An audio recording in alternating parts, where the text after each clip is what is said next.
नमस्कार, मैं शुभी महेश्वरी और आप देख रहे हैं न्यू इंडिया हेडलाइन। 4 राज्यों के विधानसभा चुनाव से भविष्य की उम्मीद लगा रही बसपा और समाजवादी पार्टी को बड़ा झटका लगा है। नतीजों से साफ हो गया कि यूपी से बाहर भी बसपा का जनाधार सिमट रहा है। पिछले चुनाव के मुकाबले चारों राज्यों में बसपा की सीटें और वोट प्रतिशत दोनों घटे हैं। राजस्थान और एमपी के शुरुआती रुझानों में बसपा कुछ सीटों पर टक्कर देती दिखी, लेकिन राजस्थान को छोड़कर कहीं खाता नहीं खोल सकी।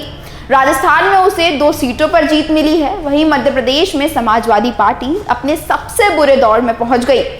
बसपा ने लोकसभा चुनाव अकेले लड़ने का ऐलान किया है। इससे पहले पार्टी ने एमपी, राजस्थान, छत्तीसगढ़ और तेलंगाना में पूरा जोर लगाया।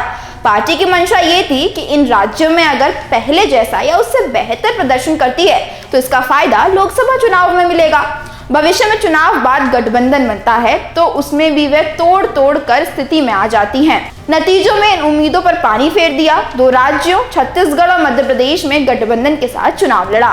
राजस्थान और तेलंगाना में सभी सीटों पर प्रत्याशी उतारे, लेकिन पार्टी कोई करिश्मा नहीं कर सकी। इस प्रदर्शन से बसपा की आगे की राह और मुश्किल होगी। सबसे बड़े राज्य यूपी में बसपा का ग्राफ चुनाव दर चुनाव गिर रहा है।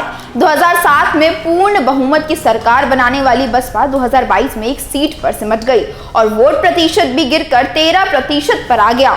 ऐसे में वे इन 4 राज्यों से काफी उम्मीद कर रही थी, मगर इन चुनावों ने बसपा की उम्मीदों पर पानी फेर दिया है। मध्य प्रदेश में गठबंधन में सीटें न मिलने से कांग्रेस से नाराज सपा ने अकेले दम पर पूरी ताकत झोंकी थी। सपा ने एमपी विधानसभा चुनाव में करीब 50 उम्मीदवार उतारे थे।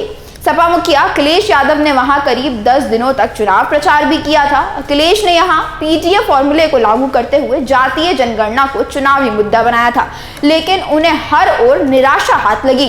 1997 से लेकर अब तक का यह पहला चुनाव है जब पार्टी 2 लाख वोटों का आंकड़ा पार नहीं कर पाई। जिस निवाड़ी सीट से सपा को सबसे अधिक उम्मीद थी, वहां वे तीसरे स्थान पर रही। सपा को यहां 32,000 से अधिक वोट जरूर मिले, जो कांग्रेस की 17,000 से हुई हार के अंतर का 2 गुना था। सपा के राष्ट्रीय सचिव राजेंद्र चौधरी ने कहा कि भाजपा चुनाव को प्रभावित करने के लिए अवांछनीय तरीके इस्तेमाल कर रही है। वह लोकतंत्र के लिए खतरा बन चुकी है।